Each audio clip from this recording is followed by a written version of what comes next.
In the stillness of the early morning, before the first breath of the crowd, the Colosseum rests like a sleeping beast. Stone arches stretch across the sky, silent and proud. Beneath them, shadows slither along sand-covered corridors. You can almost hear it, the whisper of leather straps, the quiet clink of iron armor, the dry rasp of breath drawn in under tension. Soon the world will roar, but for now it dreams.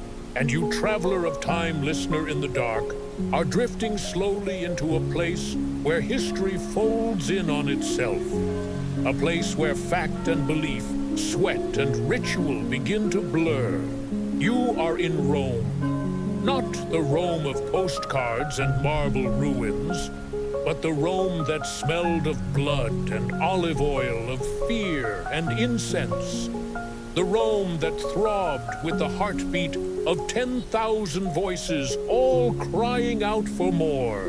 The Rome where gladiators fought and sometimes, strangely, healed. There was something about the arena that fascinated the Roman soul. They built it not just as a place of death, but as a temple to life's rawest truths: strength, honor, suffering, endurance.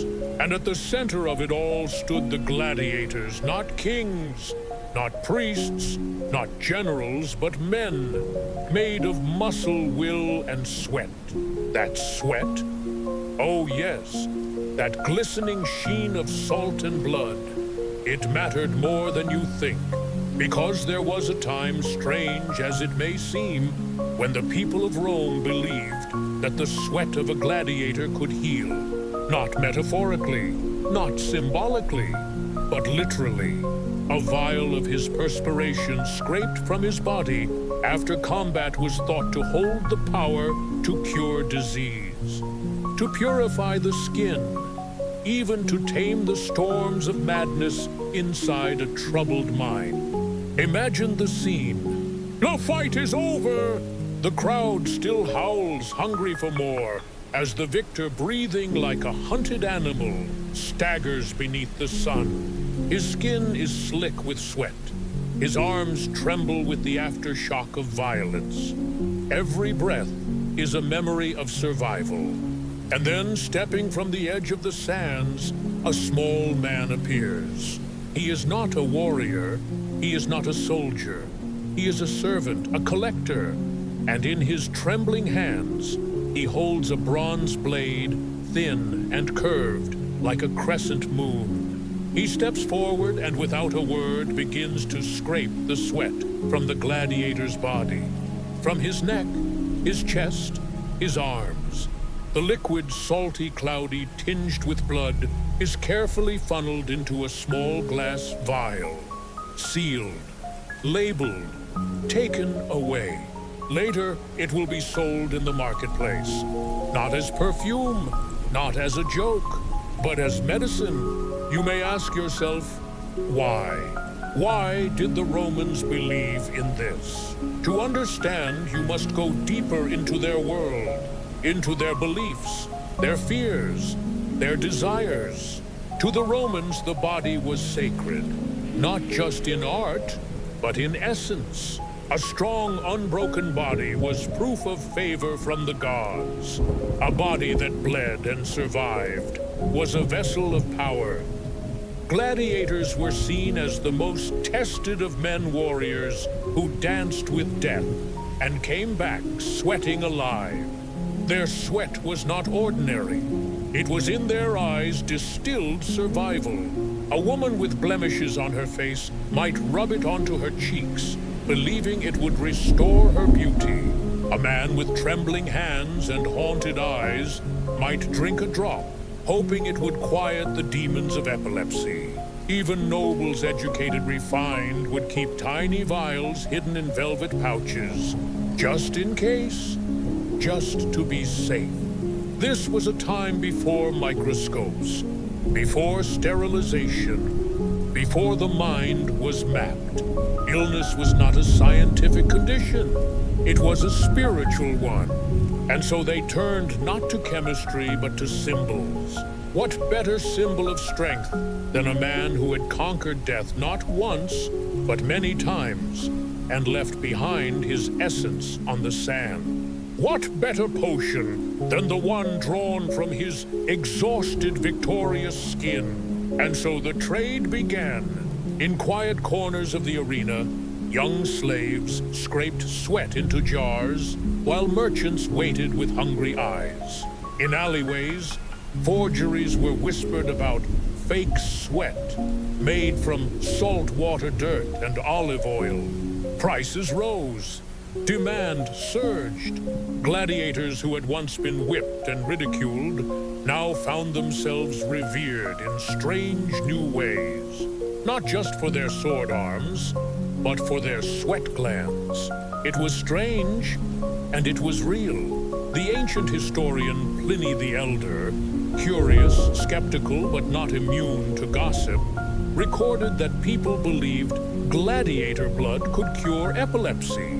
Other writers spoke of gladiator fat used in magical potions, of teeth taken from fallen fighters ground into powder, of bones carved into charms, and yet it was the sweat that lingered in memory.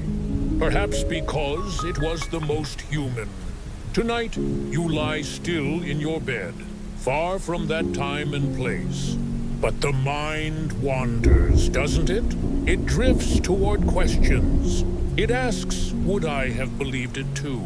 Would I, watching a man bleed for my entertainment, have reached out not to help him, but to collect a piece of him?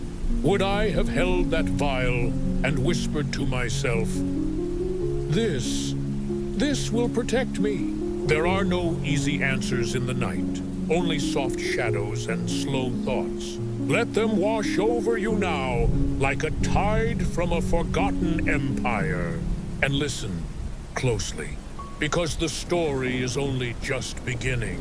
Close your eyes and picture the market stalls of ancient Rome. The morning haze has lifted. The sun now hangs high above terracotta rooftops, and through the stone streets of the Subura, crowded, narrow, restless people move like waves in a sea of linen and sweat. Mothers bargain for fish. Children chase stray dogs through alleyways. Bakers carry fresh loaves wrapped in cloth. The scent of crushed olives, wine ash, and spice drifts through the air. But there in the corner beneath a frayed linen awning sits a merchant who sells something different. Not bread, not oil, not incense or perfume. He sells belief. And belief in this world comes in small glass vials sealed with wax and twine. Each bottle holds a cloudy amber liquid, thick, faintly salty, sometimes tinged with crimson. Each one is labeled by hand. Some bear the name of the gladiator it was scraped from. Others simply read ex sudore gladiatoris, from the sweat of the gladiator. Customers lean in quietly. A woman in a purple stola, veiled and nervous, asks if the vial can help with her son's convulsions. A merchant from the countryside inquires whether it works better when mixed into wine. A pale teenager with acne on her cheeks clutches her coins and listens carefully. The seller nods with practiced solemnity. He doesn't lie, but he doesn't explain either. He knows what they want hoped, even if it smells like salt and copper. This wasn't madness, not to them. To understand why they believed you must return, not just to the Roman mind, but to the Roman soul. To the ancients, illness was rarely just physical. It was spiritual. It was moral. It was cosmic disorder made flesh. Epilepsy, for instance, wasn't merely a neurological event. It was possession, a visitation from God's demons or the underworld itself. And so treatments followed the same logic. If a god caused the ailment, only something touched by gods could cure it, and who in Roman eyes had touched the divine more than a gladiator. The gladiator was not just a fighter. He was a man who stood face to face with death, who walked the line between mortality and the unknown, and lived, not once, but over and over. In a world obsessed with fate, the gladiator became a symbol of what defied it. A man whose very sweat had passed through terror and come out the other side. It was not just salt and water, it was courage liquefied, suffering captured in a vial, power distilled, and for some, that was enough. Take, for example, Julia Severina. She was the daughter of a nobleman raised in silk, educated in poetry, married at 16 to a senator twice her age. But no doctor could ease the pain in her temples, the strange visions that came with every new moon, or the tremors that gripped her fingers at night. They called it nerves, they called it spirits, they called it punishment. Until one day her maid returned from the arena. In her hand, hidden beneath folds of cloth, was a vial of sweat, fresh from a gladiator named Crixus. Julia uncorked it. She did not flinch. She dabbed it onto her wrists, her forehead, her throat. And she waited. Did it work? Perhaps, perhaps not. But in the quiet moments with the weight of fear lifted for a while, she believed it did. And for many in ancient Rome, that was all that mattered. Even Roman physicians trained in the teachings of Hippocrates, skilled in herbs and surgery, could not fully ignore these folk remedies. Some condemned the practice, others quietly accepted it. Galen, the great doctor who tended emperors, warned against superstition, yet admitted that belief itself could heal what medicine could not. And belief was powerful. It could turn sweat into salvation, blood into balm, pain into purification. Back in the Colosseum, the rituals continued. After every match, victorious gladiators were led away not just to rest or feast, but to give. Their sweat was scraped not out of cruelty, but out of reverence, collected like sacred oil. For some, it was humiliating. For others, strangely, it was pride. Imagine being a man stripped of freedom, thrown into violence, mocked as a slave.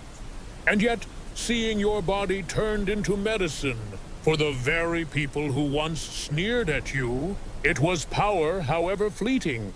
This was Rome, a city of contradictions, brutality and beauty, logic and mysticism, empire and dust, where a single droplet of sweat could be sold for more than a loaf of bread, where pain was entertainment and healing came from the wounds of another, where the boundaries between body and soul were blurred not by science, but by story. And stories, dear listener, are what survive. More than scrolls, more than statues, more than emperors. What remains centuries later is this strange, shimmering tale of how a people once believed in the power of flesh, how they bottled the essence of suffering and wore it as armor, how they turned sweat, a thing we wipe away and forget, into a relic of survival. Now the streets are quiet again. The market stalls are shuttered. The sun sinks behind the hills. And in some distant chamber, lit by the dim glow of an oil lamp, a hand reaches for a vial once more. Not for science, not for certainty, but for comfort. Because comfort, like healing, sometimes needs no proof, only a story, whispered in the dark. Sleep comes slowly, like the lifting of a curtain. And behind that curtain, history waits not as a list of facts, but as a living breath. In the quiet folds of Rome's forgotten alleys, in the dust that clings to stone baths and sandal straps, There are stories that whisper even when no one listens. Tonight we walk deeper into one of them. A tale of sweat, of skin, of belief, of how the body became sacred not in death, but in the moments it refused to die. The gladiator you see was never just a man. He was a symbol, a myth in motion. In a world ruled by order, status, and spectacle, the gladiator stood at the edge of all three, outside the law, beyond social rank, and yet somehow at the very center of Roman attention. People came to watch him fall, but they also came to watch him survive. And that survival, brutal, raw, miraculous, was what transformed his body into a living relic. Not just his sword, not just his strength, but the very fluids that left his skin, sweat, blood, oil. These became trophies, talismans, medicine. Let us return now not to the market, but to the Thermopolium, the tavern. There, in the smoky warmth of a wine house, a group of men drink and talk. Their tunics are sweat-stained, their faces red with heat and cheap wine. But their stories, those are vivid alive. One of them boasts that his wife rubbed a gladiator's sweat on her hands and the tremors stopped. Another claims his cousin was cured of night terrors after sipping a drop mixed into pomegranate juice. A third raises his cup and swears by the power of the arena, there's no herb, no salve, no priest that can do what a real man's fear can distill. They laugh, they toast, and somewhere outside, a young boy listens wide-eyed, silent. He doesn't understand medicine, but he knows what faith sounds like. The Romans had gods for everything. Love, war, door, hinges, drains. But they also had something deeper, a trust in the power of presence, in the idea that objects could absorb energy, that matter could hold memory. This belief was not written in marble or debated in the Senate. It was lived daily, quietly by the people. And in that world, the gladiator's sweat was not just bodily waste. It was witness. It had been present when death hovered, when blood fell, when courage surged. It had seen things and survived. Some Roman doctors disagreed. They warned of infection, of impurities, of nonsense. But others leaned in. They took what they could from both worlds, the rational and the irrational. They knew what Pliny wrote, that gladiator blood was used in epilepsy cures. They saw patients bring vials wrapped in cloth, kept close like charms. And even if it made no scientific sense, they sometimes let it happen. Because healing in truth begins long before the remedy is applied. It begins when fear is met with story, when suffering finds a name, when pain is not ignored, but believed. Picture now a gladiator named Lupercus. He has survived 4 fights. He walks with a limp now, and one eye never quite opens all the way. But his fame grows. He is known not for flair, but for persistence. His body is thick with scars. His breath is slow and measured. After every victory, the sweat is scraped from his skin. He says nothing. He looks away. But part of him wonders, who will take this? Who will hold this part of me? Is it a healer? A desperate mother? A hopeful child? A woman who once screamed for his death and now whispers his name in the dark? What an odd thing, he thinks, that a man who bleeds for the crowd might be their cure. That the very sweat he would wipe from his brow in disgust is now a treasure to someone he'll never meet. But he does not mock them, not anymore. Because in the arena, everything has value, even pain. Even the parts of you you'd rather forget. And so the ritual continues. Fight, survive, sweat, collect, Store it in vials, sell it in stalls, place it on the skin like perfume or prayer. Roman women dab it onto their necks like a spell. Roman boys pour drops into their mouths before battle exams. Priests hide vials in temple corners beneath incense burners and golden bowls. Everywhere people are reaching not for science, not for reason, but for something older, something human, something desperate and beautiful. Because what is sweat really? It is what the body does when it refuses to surrender. It is salt, effort, heat, and fear made visible. It is what happens when you hold on. And in a world as chaotic and dangerous as ancient Rome, holding on meant everything. Tonight, as you drift in your quiet room, you are far from the arena.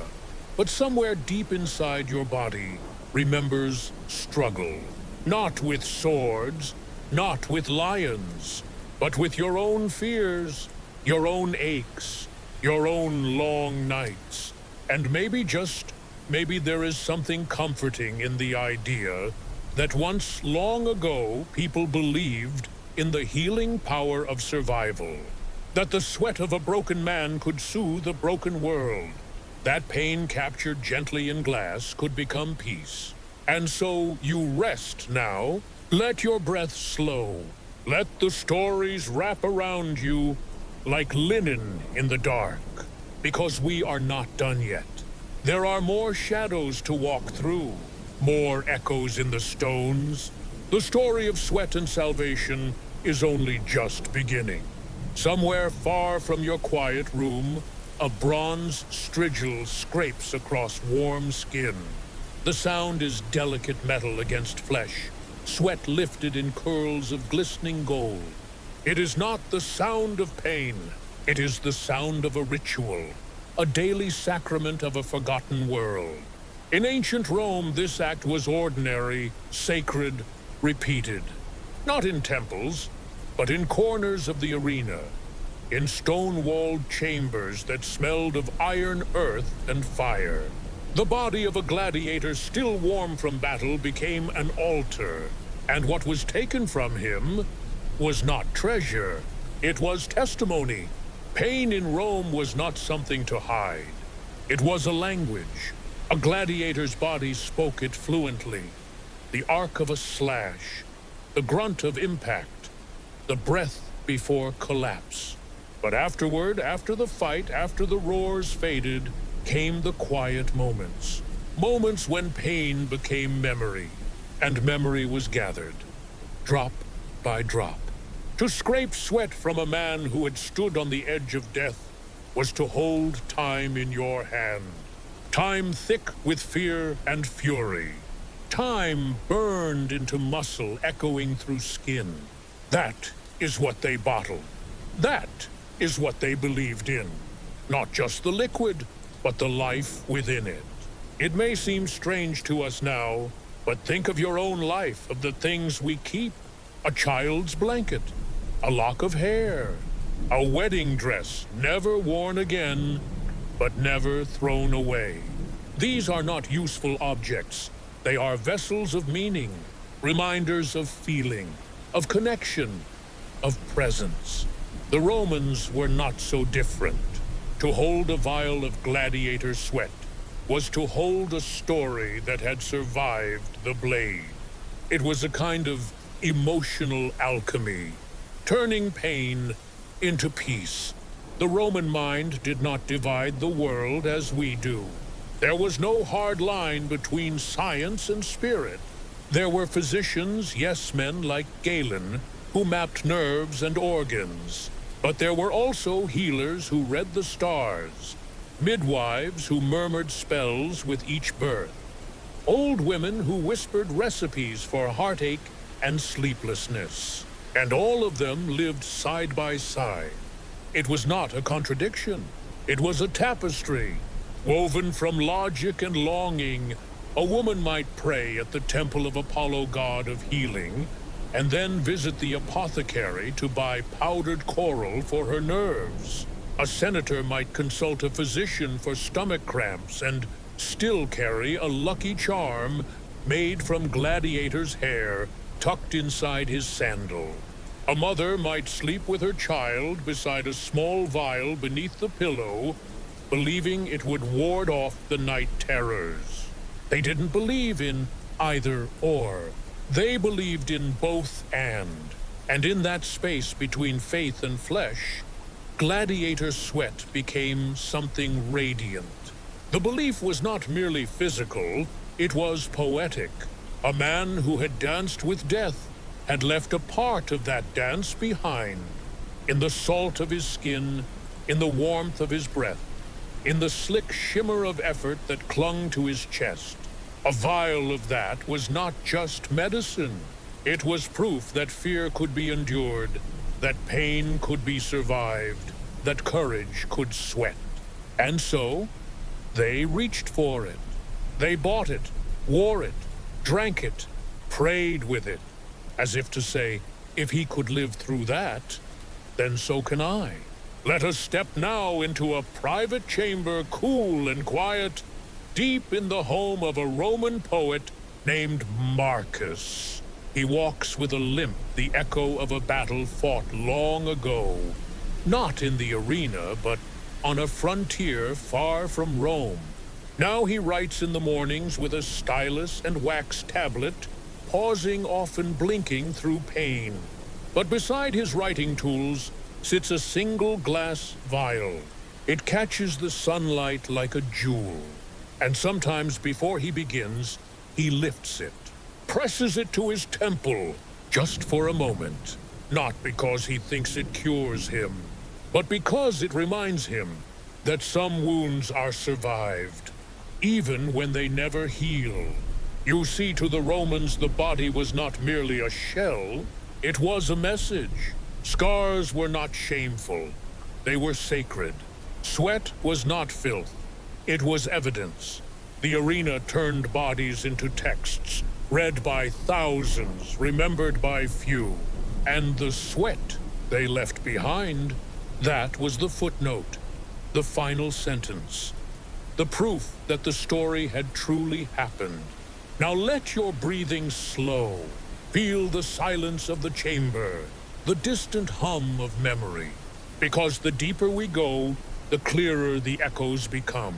This is no longer just a story about gladiators. It is a story about us, about how we carry pain, how we make meaning from suffering, how even in our own quiet nights we reach for something, a story, a touch, a memory to hold us steady. Perhaps the ancients, in all their strangeness, knew something we've forgotten. That healing isn't always about removing pain. Sometimes it's about naming it, witnessing it, holding it gently in your hand, like a vial of sweat scraped from a survivor's skin, still warm with life. And so we rest here with that image glowing in the dark. A glass bottle, a few sacred drops, a world's worth of belief inside. The Colosseum may be silent now, but the memory still breathes. Not all rituals wear the robes of priests. Some slip through the folds of daily life, soft and unseen. In Rome, healing came not just from gods, but from the echoes of those who bled, those who survived. Tonight we step into those echoes, into what the body remembers, even when the voice falls silent. The gladiator's body was not a metaphor to the Romans. It was real, muscle, heat, blood. A living text, written in bruises and breath. When the crowd roared, they weren't cheering strategy. They were cheering resilience, endurance, grit, flesh that refused to fall.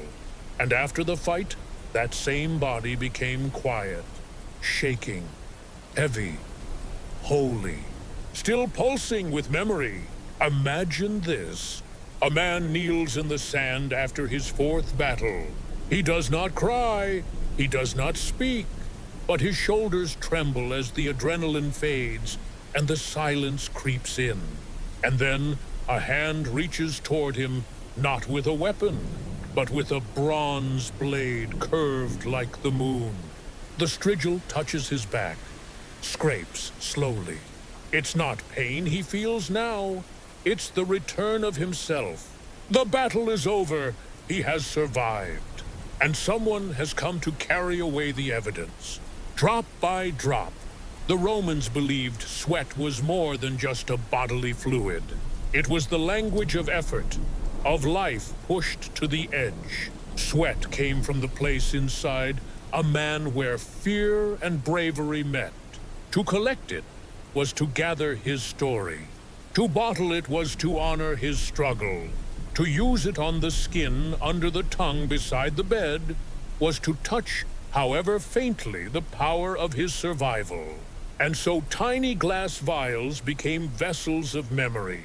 They passed from palm to palm in quiet corners of cities that never slept, carried by women in silk and men in armor, tucked inside amulets, mixed into creams, dropped into wine, used in secret, whispers shared behind tapestries. It was never just about the sweat itself. It was about what it meant. Even those who mocked the practice would lower their voices when they spoke of it. They would laugh and still look twice when they saw the merchant's cart, because deep down, everyone in Rome knew the truth. Life was fragile. It ended quickly, in a duel, in childbirth, in the bite of a mosquito, or the whisper of a fever. And anything that gave even the illusion of protection was priceless. Some scholars wrote that gladiator sweat cured epilepsy. Others said it eased nightmares. Still others claimed it brought fertility confidence, even erotic vitality. There were no standards, no proofs, no measurements, only stories. But stories, as Rome proved again and again, could move empires. Let us walk now into a perfumery in the Forum Boreum, a place of shadows and scent. Inside glass shelves line the walls filled with oils. From Egypt, roses from Syria, powders from Persia. At the back, in a small lacquered box, sit 3 vials unlabeled, unmarked. The shopkeeper does not advertise them. But if you ask, if you whisper, she will show you.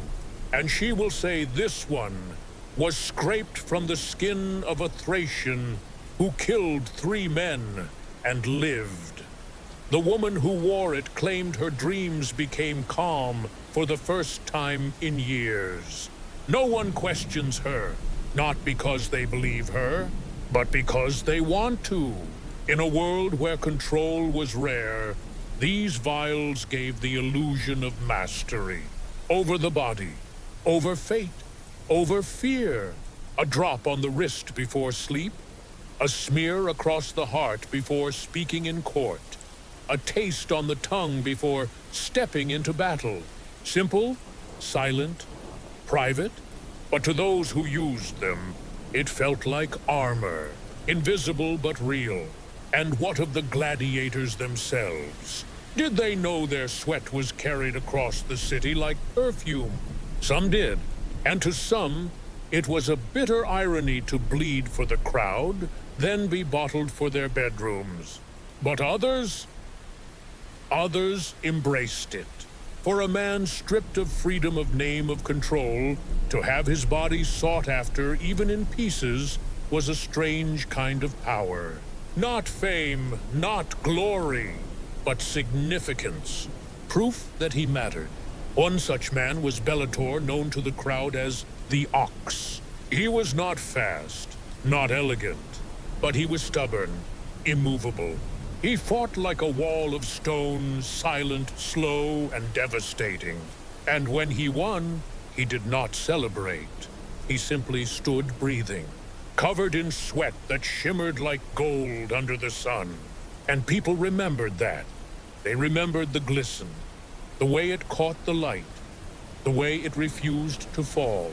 Years later, A woman still wore a drop of his sweat on a ribbon around her neck, not because he was handsome, but because he had endured, and she needed that reminder in her own quiet battles. You see, Rome didn't worship perfection. It worshipped persistence, and gladiator sweat was the scent of survival. Now, as you lie back in your bed, let that thought settle around you like a warm linen sheet. Not everything we believe has to be proven. Sometimes what we need most is not fact, but feeling. Not cure, but comfort. A symbol, a story, a fragment of someone else's strength kept in a bottle for a moment when we feel weakest. And perhaps that is why this strange ritual has lingered in memory. Not because it worked, but because it mattered.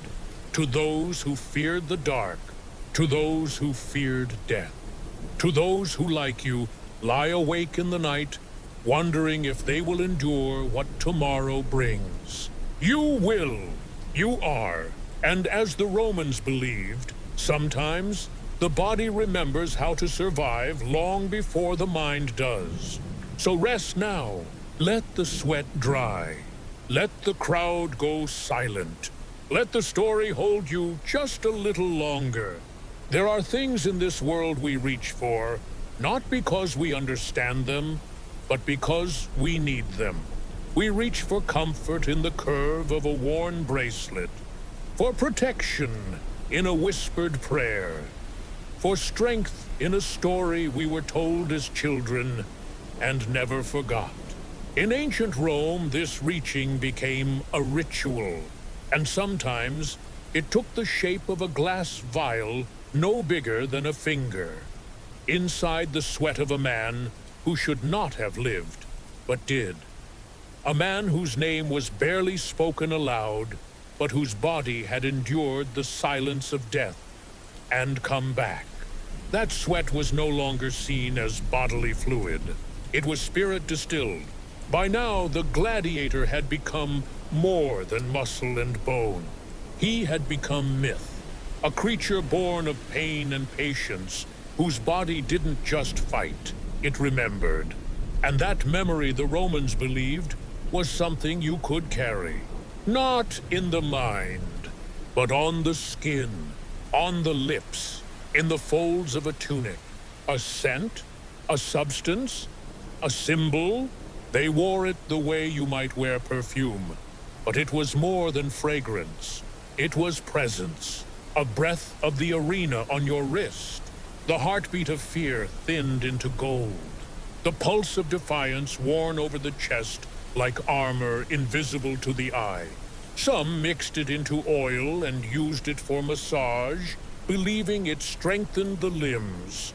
Others dabbed it behind their ears before a political debate. There were even those who anointed their lovers with it, not because it was sensual, but because it whispered of survival. It said, "I have passed through the fire. I did not burn, and now so will you." You see, for the Romans, the line between the body and the soul was never fixed. They believed that what the body did, every tremble, every cry, every drop of sweat, echoed far beyond the skin. It left traces, impressions in the air, in the world, in the self. And some things, like the sweat of a gladiator, were believed to hold so much of that energy that they shimmered with it. Not visibly, but emotionally, energetically, spiritually. Let us now enter the home of a widow named Aurelia. Her husband, a soldier, died on the northern frontier, never returned. She sleeps alone now, her bed, too large, the night too long. And every night before she closes her eyes, she touches the vial beside her bed. Not with fear, not with longing, but with a kind of quiet respect. The vial was given to her by her husband's companion. He told her that the man who filled it, a gladiator named Silvanus, had once saved her husband's life in a bar fight. He bled, he stood, he didn't fall, and in the morning This was collected. Now it rests on her nightstand next to the oil lamp and the fading letters. She does not wear it. She does not open it. She just remembers. You see, not all uses of sweat were physical. Sometimes it became an anchor for memory, for prayer, for presence, a relic of flesh and courage, a pause in grief, a breath held in glass. The more elite Roman households began to include these vials in their family shrines. Placed alongside Lares and Penates, the household gods, the sweat of a gladiator was not divine, but it had touched the edge of life, and that made it sacred. Some households even buried the vial with the dead, as if offering the essence of survival could help in the journey beyond. A few temples, too, began to collect them in secret niches, unspoken, unlabeled, not accepted by priests, but never thrown away. Rome was a city of both law and legend, of temples and tenements, of doctrine and belief. And belief, as always, found its way through the cracks. We think of gladiators as fighters, but what if they were healers too? Not by intention, not by choice, but by the sheer force of their survival. What if their breath, panting on the sand, became someone's medicine miles away? What if their pain scraped from their skin became someone else's peace? What if their sweat was the story someone needed to hold on one more day? There's something quietly beautiful in that. That a man owned and beaten and paraded could leave behind something sacred. Not in marble, not in coin, but in the salt of his skin. A signature made of effort, a testimony made of heat. And so the practice endured. Long after Rome had passed its peak, long after emperors changed and walls crumbled, people still whispered about the power of sweat. Tiny bottles passed between friends. Healers still kept them in drawers. Mothers still told their children, "If you are afraid, touch this." It belonged to a man who did not run.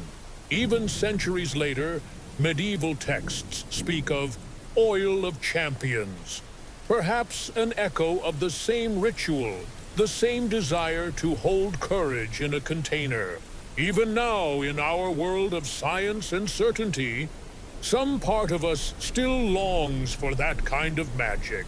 Not the magic of spells, but the magic of meaning, of objects that carry more than atoms, that carry stories. And as you breathe now, soft and slow, you too are surrounded by quiet rituals. The glass of water beside your bed, the light you leave on, the words you tell yourself before sleep, each one a kind of modern vial, each one saying, "I have survived. I am still here. I will rise again." The sweat is gone. The arena is empty. But the belief that something real, something raw, can be transformed into strength still lingers, still lives. So sleep now with that knowledge in your chest, that your body too remembers, and that somewhere in a forgotten corner of time, a small glass bottle once held the warmth of a man who dared to live. And that was enough. The stone is cracked now. The Colosseum no longer roars. Its arches echo only with wind and the faint calls of birds.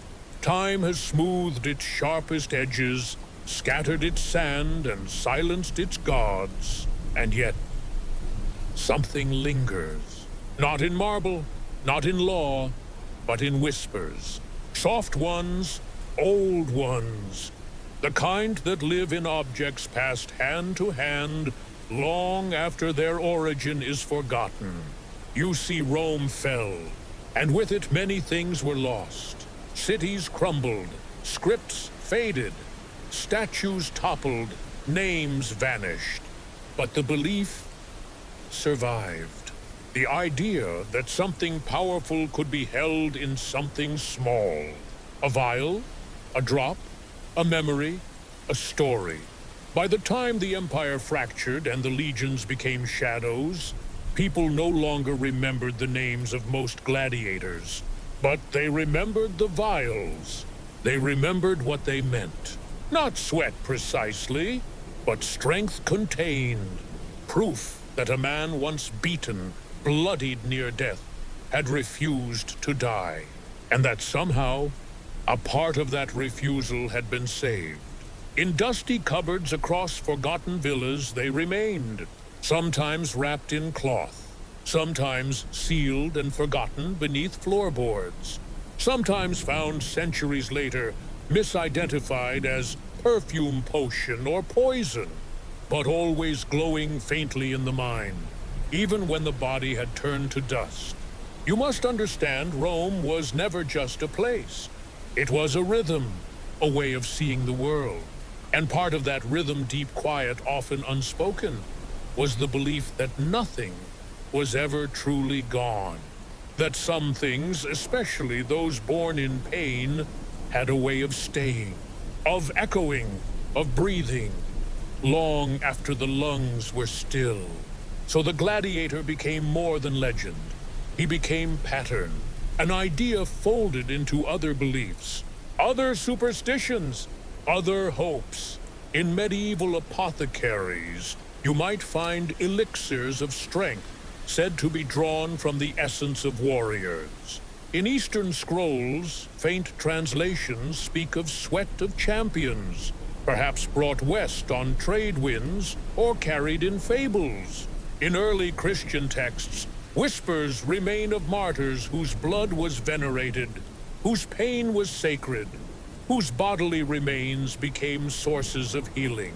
Are these ideas separate, or are they echoes? The old belief? Wearing new robes. Pain, you see, always seeks meaning. And people across all times and places want to believe that those who suffer greatly leave behind something useful. Not just caution, but power. Imagine this a healer in the 5th century. The empire is crumbling. Barbarians approach the city gates, and she opens a drawer, inside a tiny vial. No label, no markings. But her grandmother once told her in a voice full of awe that it came from a man who never fell. A man who was struck again and again and still rose. She holds the vial. She says a prayer. She places it on the chest of a fevered child, not as a cure, but as hope. This was the afterlife of gladiator sweat, not in science, not in certainty, but in symbol. A single drop now meant far more than muscle or medicine. It became myth, and myths, as fragile as they are, can outlive cities. There's something achingly human about that even as Rome burned, even as its empire broke into pieces, and its language scattered into dialects, a mother could still reach for a glass bottle in the night and feel protected. The idea did not need a name. It only needed a feeling. That somewhere someone had stood where you now stand and survived. That sweat had once fallen not just from a brow, but from a soul. And that it had been caught, kept, remembered. That is what time could not wash away. Not the sweat itself. It dried, not the men. They died. But the meaning stayed. And in a way it still does. We don't carry vials now, not filled with sweat, but we carry other things. A photo in a locket, a pressed flower in a book, a scar that has become a story, a phrase whispered from grandmother to child. You are stronger than you think. Each one a relic, each one a vial in its own way. You may never step into an arena, but you have fought. You have endured long nights, heavy days, moments when the world pressed in and you pressed back. And the sweat that came from you, even if unseen, was proof that you were still here, that you, like them, had not fallen. So perhaps the story of gladiator sweat is not so strange. Perhaps it is simply this, a reminder that what we survive becomes sacred. Let the thought settle now. Let it move through your chest, slow and warm. You do not need to hold a vial to remember that you have power, that your breath, your pain, your past, all of it matters, and that somewhere in the silent ruins of time, someone once stood in a circle of sand and survived for you. Sleep now. The arches of Rome are still. The dust has settled, but the meaning remains, soft as a whisper, bright as a drop of gold, close as your own skin. There is a kind of strength that never makes a sound.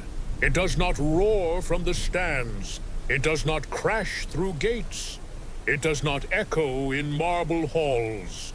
It breathes, it waits, it endures. That is the kind of strength we carry in vials, not on shelves, but inside ourselves. And though Rome is long gone, its rituals, its fears, its longings have not truly disappeared. They have changed shapes. Once it was gladiator sweat. Now it might be something else. A note folded in your wallet.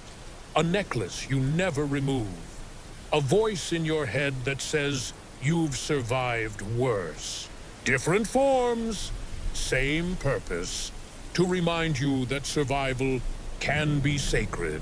In ancient Rome, they believed that the sweat of a gladiator held power, not because of its chemistry, but because of its history, because it had been produced in a moment of desperation and defiance. A man stood before death and did not bow, and that sweat, humble human shimmering, was proof.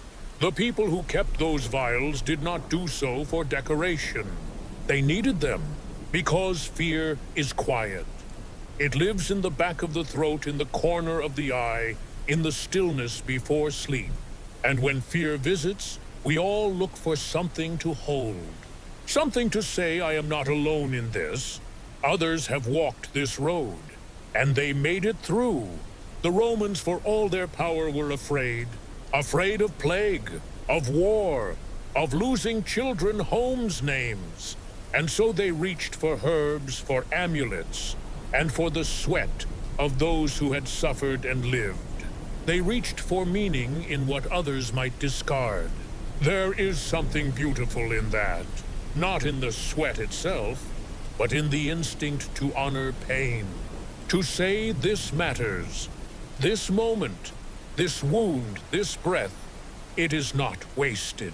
They turned pain into memory, memory into ritual, ritual into belief, and belief into something they could touch. Perhaps you have done the same, not with gladiator sweat, but with moments of your own. Have you ever stood in a room you didn't think you could face? Answered a call you dreaded, held your breath, and stepped forward anyway. That was your arena. That was your moment. And though no one bottled your sweat or scraped your skin, it happened. You lived through something, and some part of you remembers. That memory, the one your body keeps, is your vial. It doesn't need glass. It doesn't need a label. It lives in your hands, in the way you hold yourself, in the softness of your exhale at the end of a long day. We are all full of vials, tiny invisible bottles of moments we survived. Some we wear like armor, some we tuck away, some we forget, until the night is quiet and the mind begins to whisper. And then they return, not to haunt us, but to remind us Even in ancient Rome, there were those who never stepped into the arena, but who knew what it meant to fight. A mother nursing a feverish child, an old man walking to market with a limp, a girl kneeling in prayer before her father's shrine. They were warriors too, quiet ones, unseen. One might keep a vial not because she saw the fight, but because she lived her own. Not with swords, but with silence, with waiting, with patience. And that's the kind of strength the gladiator left behind. The kind that lingers in the air, that clings to the skin, that asks for nothing except to be remembered. Imagine now a woman named Tullia. She is not wealthy, not noble. She sells herbs in the shadow of the Palatine Hill. Each morning she lights a small oil lamp, touches a worn glass vial near her window, and says only 2 words: "Thank you." She does not know the gladiator's name, only that the vial was given to her mother, that it was once held by a man who stood after others fell, and now she holds it not for healing, but for grounding. When her hands tremble, when her voice falters, when the world grows too loud, she holds it and remembers. That is what these vials were, not potions, but mirrors, tiny reminders of what we all contain. Now look at your own life, not the headlines, not the timelines, the quiet places, the soft scars, the nights you stayed, the days you rose. These are your vials. These are your proof. Rome may have crumbled, its statues shattered, its names erased, but the idea that strength can be captured and carried has never left us. So when you hold something precious, a photo, a keepsake, a memory, know this: you are doing what the Romans did. You are saying, "This mattered. This helped me survive. This still lives." And now, as sleep draws close, you may find your own vial waiting, not on a shelf, but in the space between breaths. A memory, a moment, a truth, that you made it through, that you carry it still, and that is enough. Close your eyes. Let the arena fade. Let the dust settle. The strength you seek is already yours. Soft, silent, sacred. His name was Luxeus. Or maybe not. Maybe that's just the name we gave him, a placeholder for someone time erased. He didn't win his battles. Not always. He didn't earn a statue. No murals, no mosaics, no bronze coin to bear his face. But he bled. He stood. And he didn't fall. Luxeus was not the strongest, nor the fastest. He didn't have the lion's shoulders or the hawk's speed. What he had was quieter. He had the refusal to die, the ability to keep standing, even when the crowd looked away. You won't find his name in scrolls, but for one healer in a small town, his sweat changed everything. She didn't ask for it. It arrived wrapped in linen, carried by a friend of a friend, a soldier who owed a favor. The vial was cloudy, small, unmarked. But the letter said this: he should have died. But he didn't. This is what remained. At first, she didn't believe it. Just another tale, another myth with a seal. But she kept it. Not because she trusted it, but because some part of her wanted to. She placed it beside her mortar and pestle, wrapped it in a bit of red wool, and waited. Then one day the plague came, and her child burned with fever, and the world blurred, and her hands, searching for anything, landed on that tiny bottle. She didn't drink it, didn't anoint her child with it. She simply held it. In the dark, in the silence. and remembered the words, he should have died. But he didn't. And somehow, that was enough. Not to heal, not to cure, but to keep going, to breathe, to wait, to hope. That is what Lucius gave her. Not medicine, but permission. Permission to believe that surviving, however messy, was still meaningful. And the strangest thing, the child lived. Not because of the sweat, not because of herbs, but because the mother stayed calm. Because she stayed. Because she whispered stories instead of panic. And her voice was steady because of what she held in her palm. A man no one remembered had helped someone he would never meet. That was his legacy. No laurel crown. Just a breath of calm carried through glass. There were many like Lucius. Men who stepped into the arena not for glory, but because they had no choice. Prisoners, slaves, debtors, refugees. They did not enter with pride. They entered because the world offered them a sword instead of a future. And yet, somewhere along the way, they became more than what they were. Not because they were loved, but because they endured. Because they refused to die quietly. And that refusal left something behind. Let's return to Lucius. His last fight was not dramatic. There was no thunder, no standing ovation. It was raining, the sand was mud, the crowd was bored, and his opponent was young and cruel. But Lucius stood his ground, took the hits, bent but didn't break. And when the match was called, he limped from the arena with a trail of red behind him. Someone followed him. Not a fan, a collector, someone who understood that what he had done, though unremarkable to the crowd, was rare.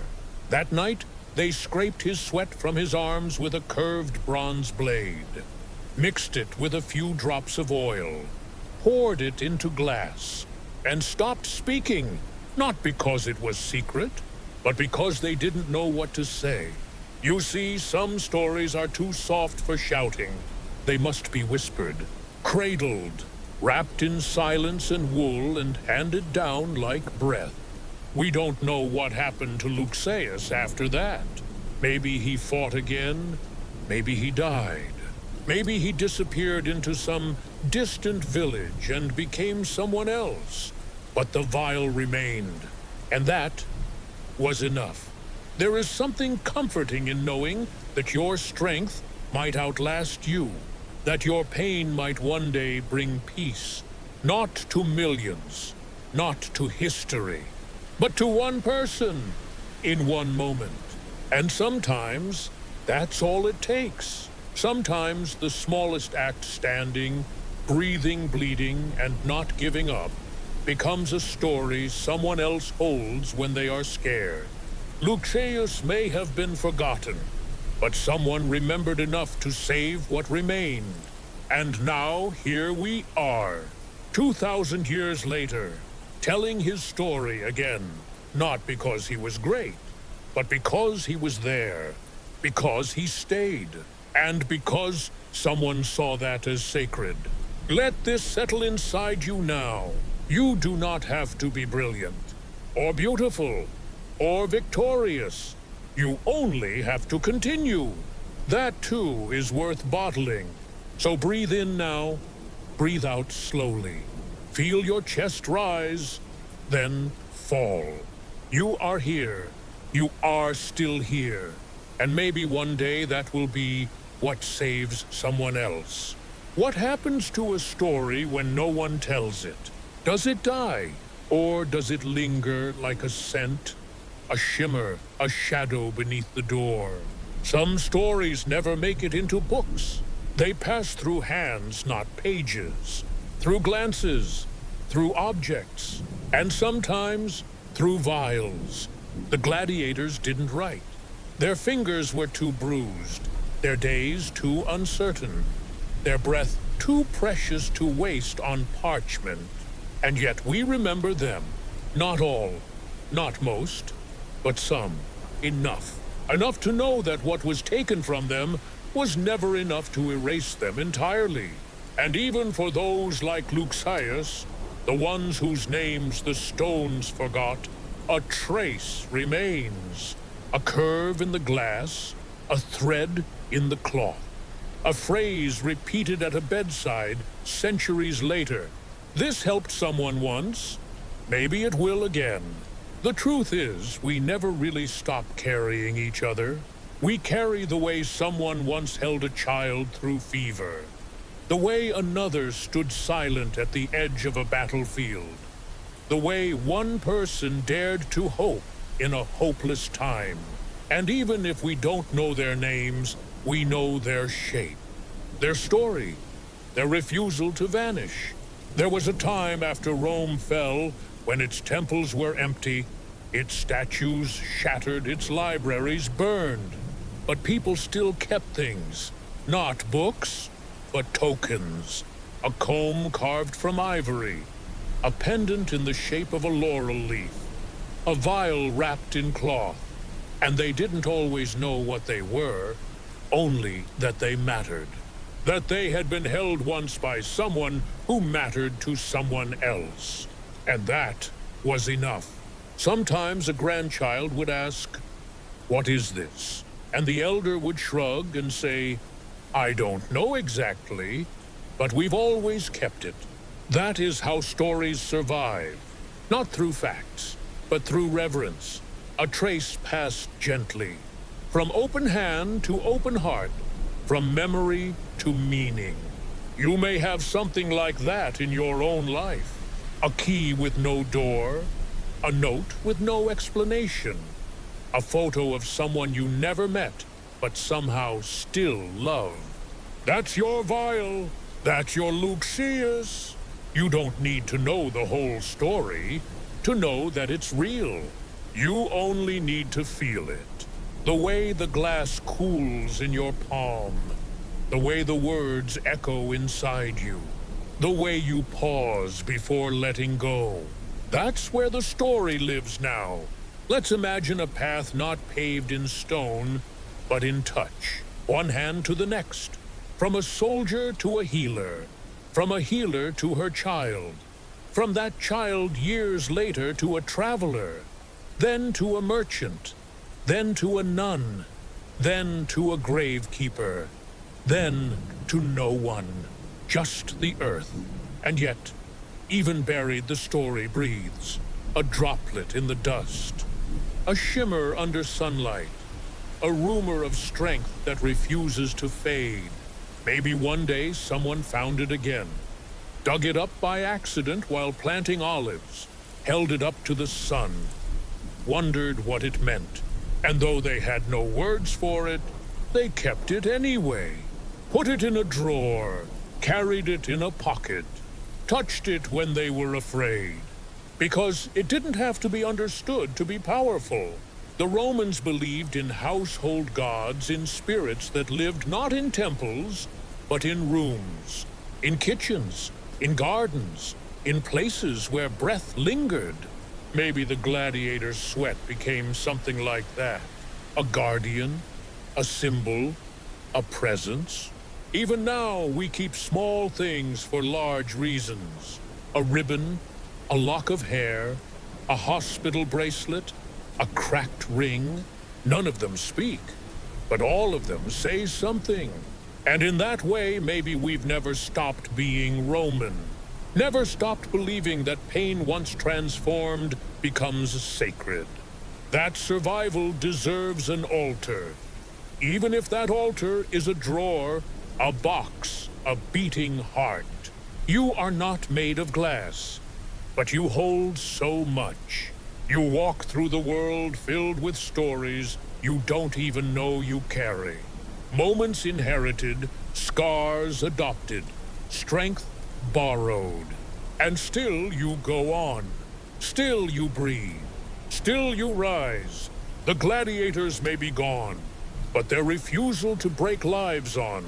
In you, in me, in every hand that has ever clenched and unclenched, and reached for something they didn't fully understand, but needed to believe in anyway. So rest now. Let that weight slip gently into the sheets. Let your shoulders relax.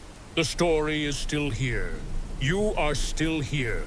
And maybe, just maybe, that's all the legacy the world ever needed. Some objects feel like they were meant to be held, not just found, not just seen, but cradled with care, with pause, with breath.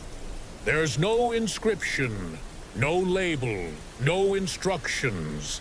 And yet, when your fingers wrap around it, you understand. This mattered to someone, maybe not because it was valuable, but because it survived. The glass vial was small, no more than a thumb's length, thin, fragile, hand-blown with a curled lip and a cloudy hue that caught the light like old river water. Inside, nothing now, not visibly, but the weight wasn't in the contents. It was in the quiet, in the question, in the fact that someone long before you chose to keep it. Why do we keep anything? What makes a chipped teacup worth saving? A necklace without a clasp, a coin no longer in use. It's not what they are, it's what they carry. This vial, like so many things in our lives, was never meant to be loud. It wasn't for display, it was for closeness. For moments of shaking hands and silent prayers. For someone in the dark gripping glass and whispering, "Please." There's power in that. Not the kind that conquers, but the kind that remains. Maybe you've felt it too. Holding something that should be meaningless and finding yourself crying anyway. Not because of the object itself, but because it connected you to something bigger. A mother you never met. A moment you never saw. A struggle that echoes through time and says, "I was here too." That's what the gladiator's sweat became. Not a cure, not a product, but a thread. A way of tying one fragile human to another. Across space, across centuries, across doubt. And though the sweat evaporated, the meaning didn't. It clung to the glass, to the story, to the breath that passed it on. Some say there were dozens of vials like this. Others say hundreds, stored in satchels, wrapped in cloth, hidden under beds, behind walls, beneath floorboards. And when Rome burned, they didn't scream. They simply waited, buried in ash, sleeping in silence, until someone one day dug too deep and found something they didn't expect. A curve, a glint, a shiver. They picked it up, brushed away the dirt, held it to the sun, and felt it. That weight, that wondering, that sacred hush. What are we supposed to do with that feeling? When you hold something that speaks to something ancient in you, you don't know what it means. But you know it's not empty. You might not call it gladiator sweat. You might just call it memory, or pain, or resilience. But it's there. Still, we all have our vials. They look different now.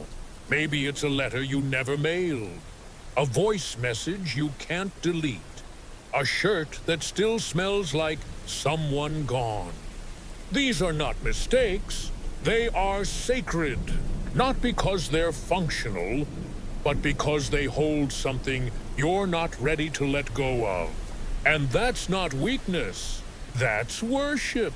To carry the unspoken, the unknown, the unbearable, is to join the long procession of those who came before. There is a moment in every life when we become the keeper of something invisible.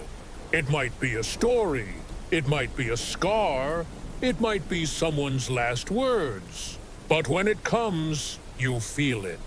This is mine now, not to own, but to protect. That is what someone once felt holding that vial. And now, perhaps it's you. Maybe you're not holding glass. Maybe you're holding guilt, or grief, or gratitude. But whatever it is, it lived in someone else first. And somehow, across the impossible tangle of time, it found its way to you. That makes you not just a person, but a vessel, a shrine, a guardian. And as you lie here, now eyes soft, heart quiet, you may feel it settle in. The weight, the wonder, the deep, slow realization that you are part of a chain. One breath connected to another, one hand reaching toward the next. The Romans believed that death was not the end, that as long as something, anything remained, a name, a statue, a whispered story, the person was not gone. So if all that remains of a forgotten gladiator is a breath you take tonight, a story you remember tomorrow, a softness in your chest, then he is not gone. Not entirely. He is in you, in the way you hold things gently, in the way you keep things others would throw away, in the way you sit with silence instead of running from it. That vial, maybe it's not glass anymore. Maybe it's you. And maybe you were meant to be kept too. We don't always call them rituals. Not out loud. Not even to ourselves. We call them habits, preferences, little things we do. But sometimes, when no one's watching, they feel sacred. Like tying a ribbon just so, lighting a candle before speaking a name, placing a hand on a photograph for no reason but that it feels right. The ancient Romans knew ritual intimately. To wake, to wash, to offer. To say words not because they held magic, but because saying them felt like making the world pause and listen. They made libations with wine and honey.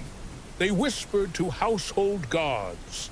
They carved prayers into their architecture and folded their hopes into small, quiet acts, like folding a child's blanket or passing a vial from hand to hand. It didn't always matter what the vial held. Sometimes it was sweat. Sometimes it was oil. Sometimes nothing. But the act of keeping it, of cradling it, of trusting it, to mean something that was the ritual. That was the prayer. And isn't that what we do now? Keep the voicemails. Read the old messages. Stare at the ring on the windowsill and wonder why we never wear it, but can't bear to throw it away. It's not logic. It's legacy. Maybe someone once held that vial and believed that it could save them. Maybe it didn't, but they kept it anyway. They whispered over it, tied it in cloth, placed it where it wouldn't break just in case. And the longer they kept it, the more it meant. Because the weight grew, not in ounces, but in memory. Imagine a young girl in the back of a crumbling Roman villa. She watches her mother place a vial above the door, not for medicine, for protection, for peace. She doesn't ask why. She knows not to ask, because the moment doesn't need explanation, only repetition, only breath. Years later, that same girl, now grown, places it above her own door. And the story goes on, without fanfare, without history books, just with hands and intention. We tend to think of history as noise, battles, empires, marching feet, but most of it, the part that lasted, was quiet. Hands chopping herbs, voices humming lullabies, eyes closing in trust as a thumb rubs over the neck of a glass vial for the 100th time. There is power in the ordinary. There is ritual in the overlooked. And if you pause now, you might feel it. The breath you just took. The quiet you're sitting in. The warmth on your skin. These are not accidents. They are sacred rhythms. You are not just reading a story. You are living in one. Your own ritual may be small. A teacup, you always use a window. You always open a piece of fabric you always carry. It does not need to be explained to be holy. And perhaps that was the truth inside every bottle of gladiator sweat. Not the sweat, not the gladiator, not the myth, but the act of choosing to believe that someone could endure. The real medicine was memory. The real strength was repetition. Long ago, a woman opened a drawer and touched a vial. Her child asked, "Why do you still have that?" And she said, "Because it helped me remember I'm still here." No one writes that kind of strength down. No sculptor carves it. No emperor honors it. But it's what held the world together. It still does.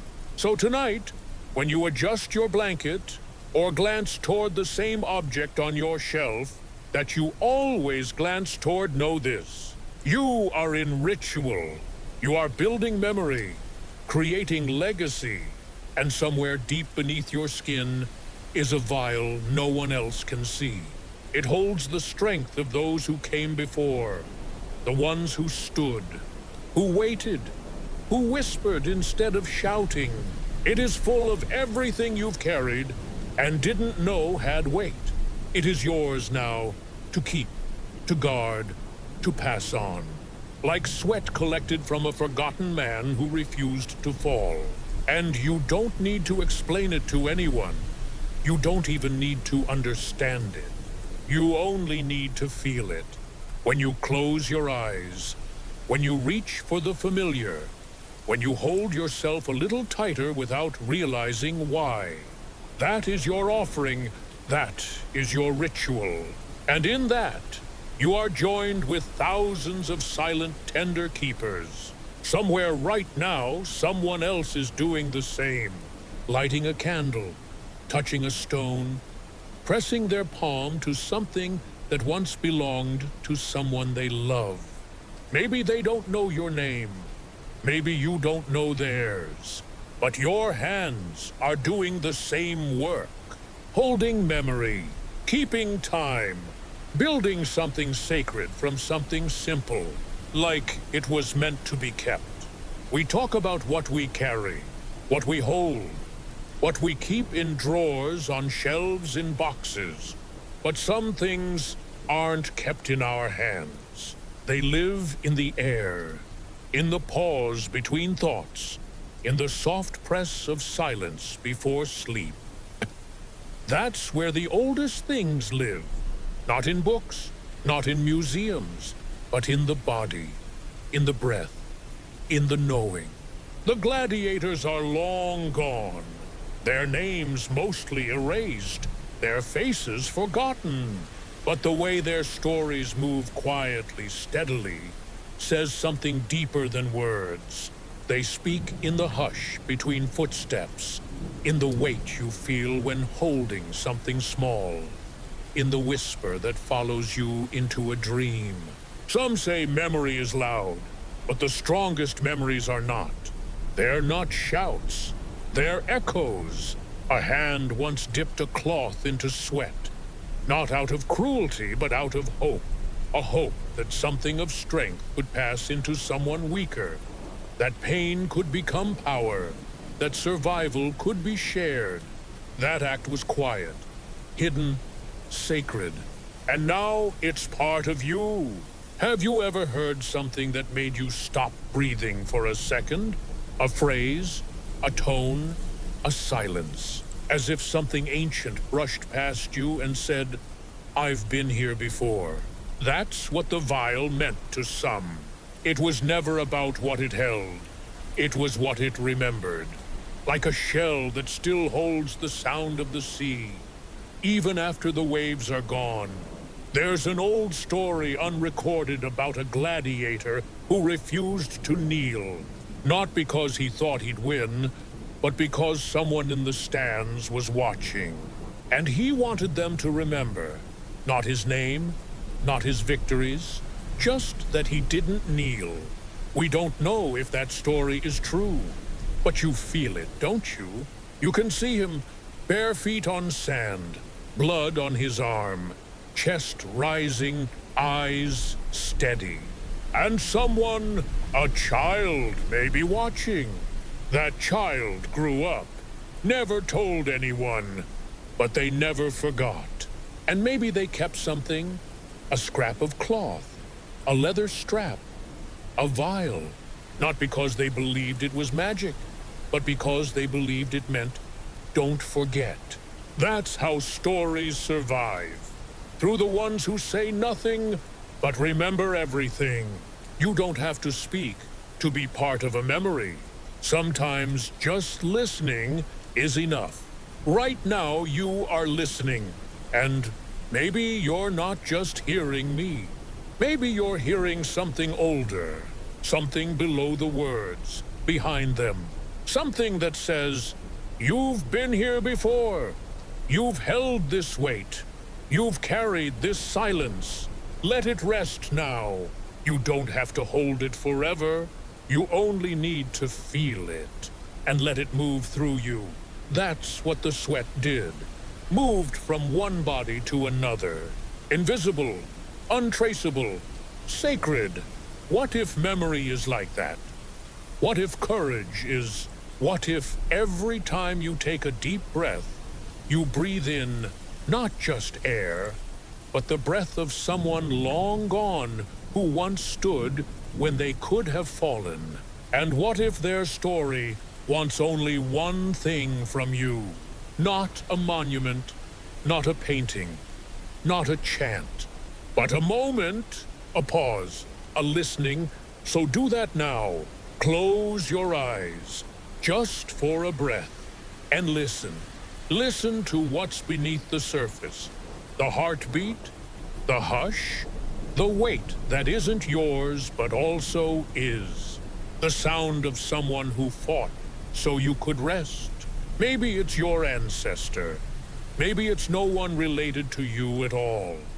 Maybe it's just a shape in the dark that kept walking even after everyone else stopped. They're not asking you to remember their name, just their silence, their standing, their not kneeling. And in that moment, the vial becomes full again, not with sweat, but with breath. Yours. That is how it travels, not hand to hand, but heart to heart. And when you exhale, you pass it on. Tonight, maybe you'll dream of them. Not clearly, not perfectly, but just enough to know they were real. A figure in the mist, a hand outstretched, a presence that feels like strength and sorrow and something almost like peace. You don't have to do anything. Just listen. Let the silence hold you. Let the story live where words stop. In the spaces between the inhale and exhale. In the places no one writes about. In the softest parts of you where the story has been all along. You may not know the name. You may never see the face. But your body remembers. Not just your own past, but the weight of 1,000 lives carried quietly through time. There are gestures you make that aren't yours. A way you brush your hair. A breath you take before speaking. A look you give when no one is watching. They were passed to you without permission, without instruction, through blood, through shadow, through the unspoken. The Romans had a word for this kind of memory, mos maiorum, the custom of the ancestors. Not written law, not debated logic. Just what we do because they did. And we don't know why, only that it feels right. That's what the vial was. A container for more than sweat, more than sickness, more than hope. It was a gesture, a pattern, a rhythm passed from hand to hand until it felt as natural as breath. And now, even without a vial, you still feel it. In the way you linger near certain objects, in the hesitation before throwing something away, in the hush that fills a room when you remember without trying. Your body is a library, each scar a page, each ache a chapter, each instinct a thread pulling you back to something older than speech. We like to think we are new, that we invent ourselves, but so much of what we are was shaped before we were born.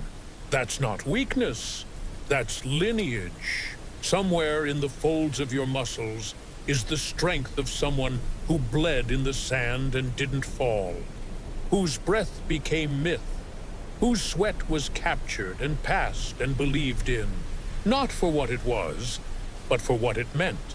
That pain could be sacred, that suffering could be shared, that survival could be honored by remembering. And you do, without knowing, without effort, just by living, just by feeling that sudden wave of sorrow for something you've never seen, or a strange sense of courage when you have every reason to break. That is their voice, moving through your breath, echoing in your pulse, resting in your bones. Your fingers may never hold that vial, but your chest knows its shape. You've dreamed of holding things you didn't know you missed. You've touched your heart without thinking and felt something move beneath your ribs. That is memory, not mental, but physical. A gladiator's sweat, your grandmother's song, a tear from someone who left before you arrived. They live here, in the space between cells, in the rhythm between heartbeats. And maybe that's what immortality really is. Not being remembered by name, but being remembered in motion. The way a foot steps, the way a hand closes into a fist, the way a body knows how to endure without ever being taught. Somewhere someone once stood in pain and said nothing, not out of shame, but out of strength. And that silence lives in you. It helps you breathe when you think you can't. It helps you stand when your knees shake. It helps you keep going even when the reasons are gone. We often try to name what saves us, give it titles, call it bravery, call it love, call it luck. But sometimes it's just someone else's survival moving through your body like an old song you've never heard, but somehow know the words to. You are not alone in this. Every sigh, every scar, every sacred quiet moment is part of something larger. Even now, lying here, in the hush of your room, you carry them, the ones who refused to be broken, the ones who whispered instead of screaming, the ones who believed even without proof that their pain could become someone else's strength. And it did. In you. Maybe you were never meant to know their names. Maybe you were only meant to keep going, to keep remembering in the way your body knows how to remember, to hold something invisible with unshaking hands, like breath, like quiet, like a vial that's no longer there but never really left.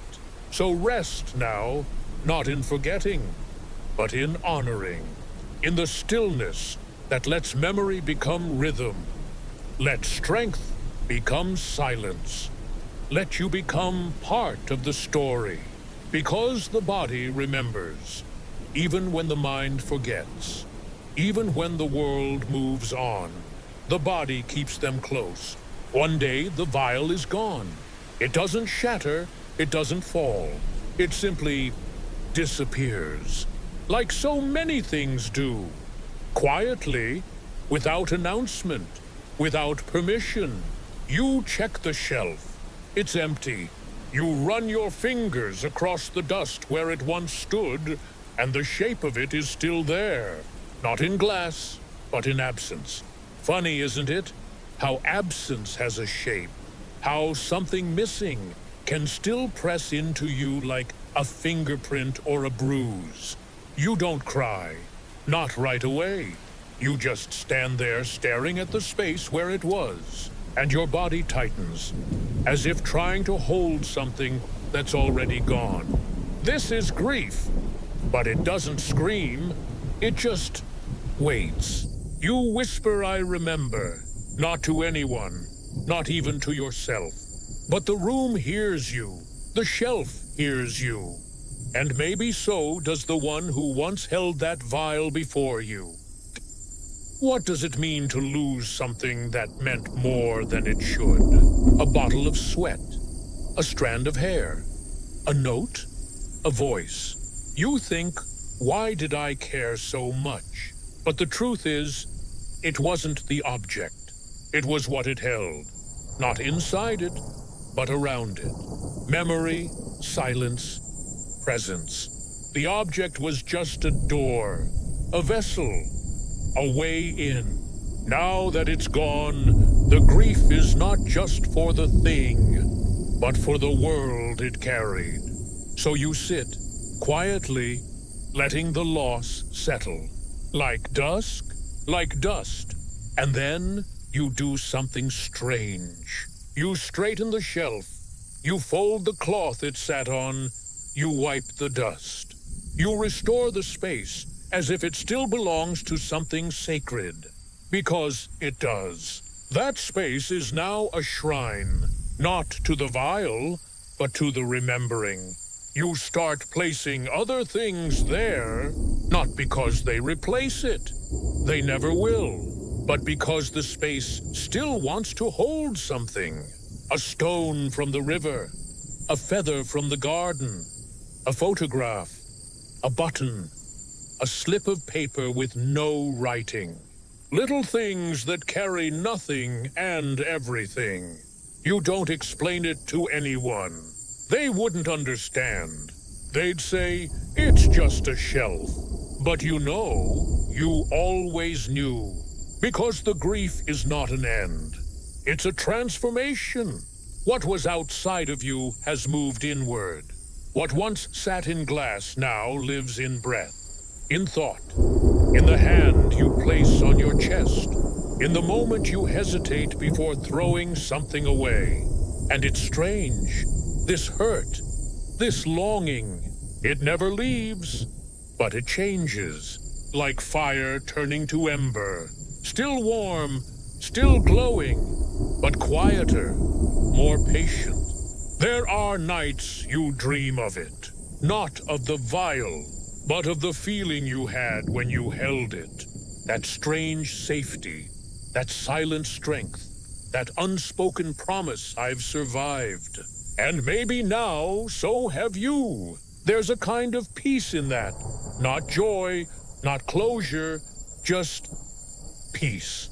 The soft kind, the kind that doesn't announce itself, the kind you only feel when everything else is still. You look at the shelf again. You smile. Not because it's full, but because it remembers. Just like you. That's what ritual does. It doesn't stop the breaking. It gives shape to what's left. A shelf, a space, a silence, all holding something that no longer has a name, but still has meaning. You could replace the vial, buy another, find something similar, but you don't, because you know it wouldn't be the same. And maybe you don't need it anymore. Because the memory was never in the glass. It was in the keeping, in the attention, in the stillness you gave it.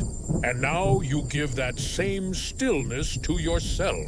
You close your eyes, breathe in, breathe out, and in the quiet, you feel the shelf within you.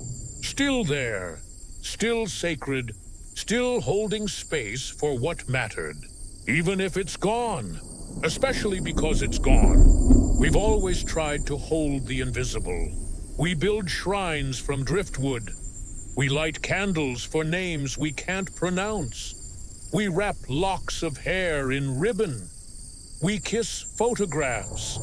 We save voicemail messages we'll never replay. Because the truth is, we want to touch what's already gone. The Romans knew this. They didn't pretend that pain disappeared. They turned it into ritual, into objects, into the ordinary made sacred. And so when they collected sweat, they weren't just bottling the body. They were bottling the burden, the fear, the bravery. The moment right before death when the human becomes more than flesh. Imagine holding a vial in your hand. It's warm from another's body, still wet, still smelling of iron and salt, and blood, and dust. What are you really holding? Not just sweat, but proof. Proof that they were real. Proof that pain meant something. Proof that this world could change because someone stood when they could have fallen. We want that proof. Still, even now, why do you keep that note they left you? Why do you hold on to that cracked necklace? Why does that one old t-shirt never leave the drawer? It's not the thing. It's what the thing holds. Or used to hold, or still does, even when you try to forget. We reach for these relics like people clinging to driftwood after the ship goes down. Not because they float, but because they remind us that we did. To hold the invisible, this is one of the oldest rituals we have, and one of the most human. Even now you may not hold a vial of sweat, but your hands are not empty. They have gripped the steering wheel in the silence after terrible news. They have clutched the collar of a friend's coat just to stay upright. They have curled around your own ribs on nights the ache was too big for your chest. That is ritual too. That is how we carry what cannot be said. And sometimes, in the quietest moments, you feel the ghost of it return. Not the vial, not the person, but the feeling, the weight, the warmth, the ache, and it passes through you like breath. That's all it ever was, a vessel for breath, a body's final exhale, a soul made visible, a silent proof that says, I was here. So were you. You still are. Maybe you never held the vial, but you've held the echo. In the way your shoulders tighten when a certain name is said, in the way your fingers tremble when you touch that one photograph, in the way your heart softens when you smell something familiar in a place you've never been. Memory is not linear, it's cellular. It's stored in your knees, in your spine, in the tiny pause between inhale and exhale. That's why we keep reaching, not because we want the object, but because we want to feel the presence again, the weight of what matters, the warmth of what was, the proof of what's been lost. You don't need a vial. You are the vessel. Your hands, they carry more than you know. Your voice, it echoes more than just your thoughts. Your chest, it remembers what it has held, even when your mind forgets. Somewhere, someone once wept as they sealed that vial with cloth and string. Not because they were superstitious, but because they were human, and they knew this is how we carry the invisible. Not perfectly, not forever, but long enough to heal, long enough to remember, long enough to pass it forward. Even now you are doing it, by listening, by breathing, by letting the silence hold something heavy on your behalf. You may never have words for it. You don't need them. The silence understands. The shelf remembers. The dust holds your print. The dream follows the scent.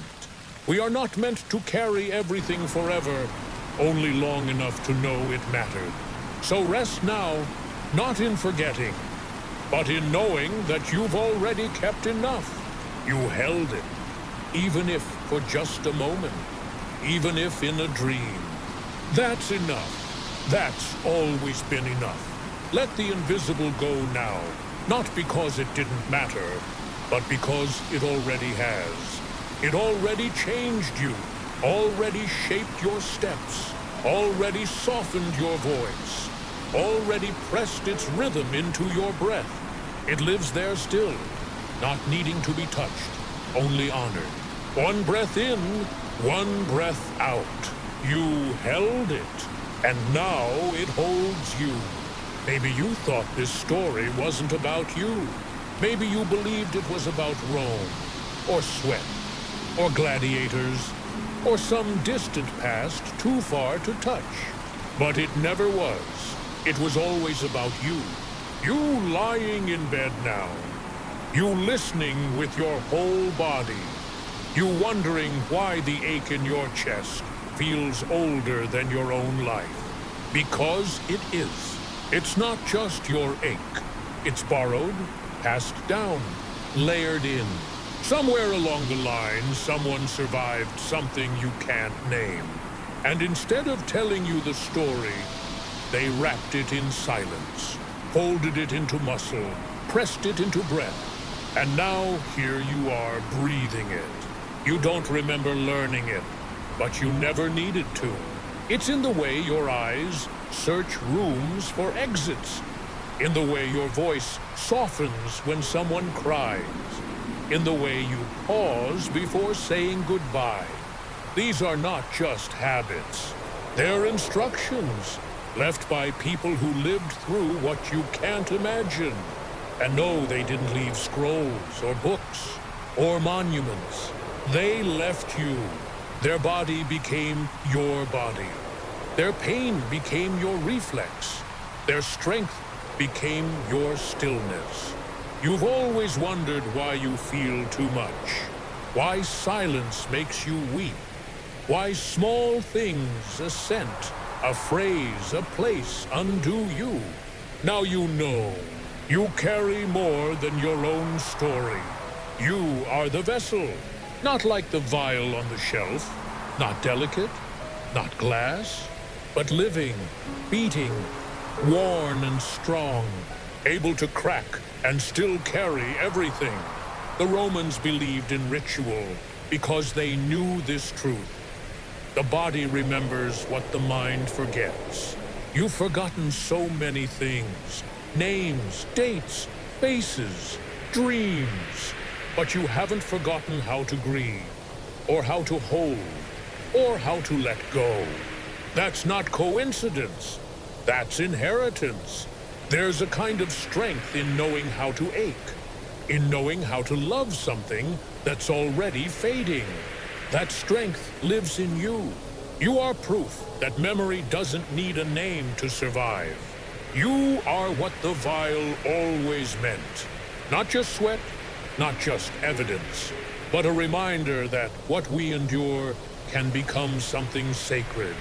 You've endured, maybe not in an arena, not with a sword, not with a crowd, but in quiet ways, private battles, invisible wars. You've gotten out of bed on days you didn't believe you could. You've sat in silence when noise would have been easier. You've stayed when it would have hurt less to leave. That's not weakness. That's legacy. You were shaped by people who didn't have time to tell their story. So instead, they made their bodies into lessons. And those lessons are why you reach for comfort when someone else hurts. Why your hands steady when things fall apart. Why your breath deepens when it matters most. It's not magic, it's not mystery, it's memory. And it's in you. You were never just a listener. You were the echo, the rhythm, the breath between the lines. And if you ever wonder what the point of all this was, the stories, the silence, the shelf, the sweat. Let this be your answer. It was always about what could not be spoken. only held. And you've held it. Every time you didn't break. Every time you stayed kind. Every time you chose to feel, even when it hurt.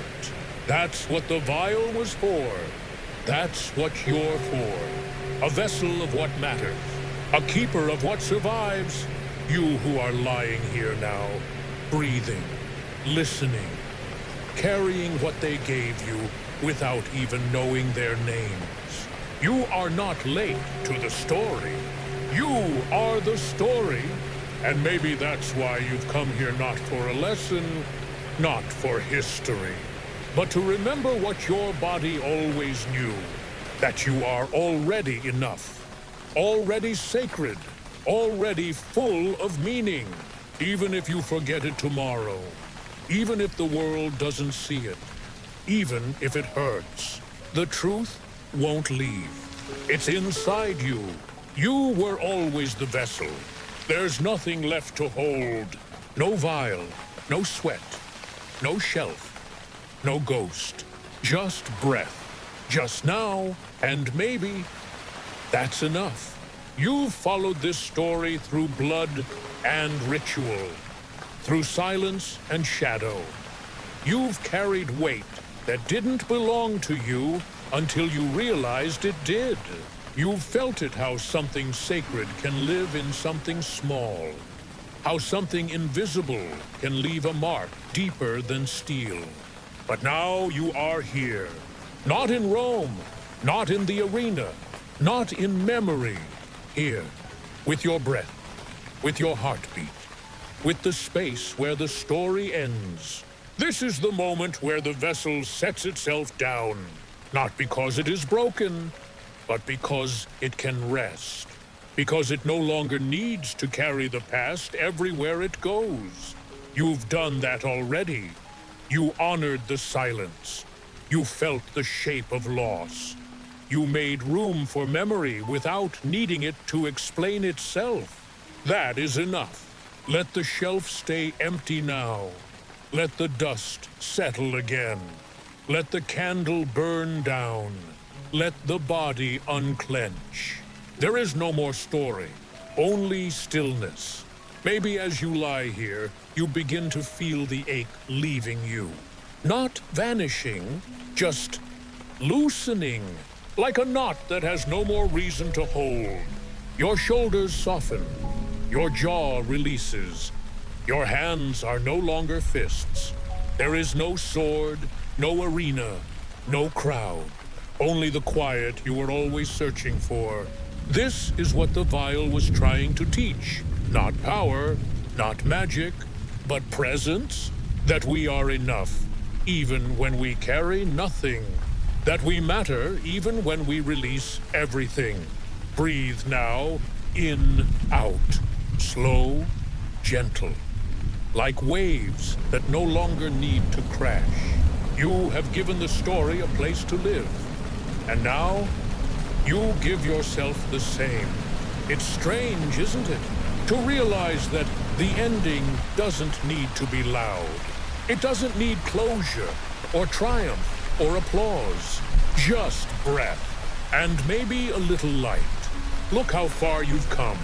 From the first whisper of sweat to this quiet room. From the edges of history to the center of your own chest. From the outside to the inside. From the story to the self. And now from the self to the stillness. There is a kind of peace that comes when nothing is left to hold. A peace not born of answers, but of surrender. You don't need to know what comes next. You don't need to understand every piece. You only need to rest. So do, right here, right now. No weight, no wound, no past clinging to your ribs. Only breath, only this moment, only the quiet that welcomes you just as you are. You are no longer the vessel. You are the sea, wide, unbroken, still, and everything that was ever carried has dissolved into your tide. Let the waves rise. Let them fall. Let them settle. You don't have to try anymore. You don't have to listen. You don't even have to remember. The story will remember for you. The breath will carry it forward. The silence will protect it. And you will sleep. Not because you're escaping, but because you've returned. To the body, to the present, to the quiet, to the peace, to yourself. Let the vessel rest. Let the vessel rest. Let the vessel rest. Shh. You made it. You're still here. And that is not a small thing. Maybe today was too loud. Maybe the thoughts kept echoing. Maybe your heart feels like a room where everything fell off the shelves, and now you're too tired to clean it up. That's okay. You don't have to fix anything right now. You don't have to carry anything anymore tonight. Not even this story. Let it rest beside you, like an old coat hung gently on a quiet wall. You followed it through blood and salt and silence, through memory, through grief, through the soft corners of your own breath. And now we let it go. Not because it didn't matter, but because it did. And that's enough. Let this moment be soft, like fog over the sea, like someone brushing your hair with quiet hands and no questions. There is nothing left to prove, nothing left to understand, nothing left to grasp. Only breath, only you, and I know. Somewhere inside you something still hurts. A splinter, a scar, a name you don't say anymore. But even that doesn't need to be solved tonight. You've held enough. You've stayed kind in a world that sometimes forgets how to be gentle. You've woken up on mornings that felt impossible. You've survived things that even your own voice has trouble saying out loud.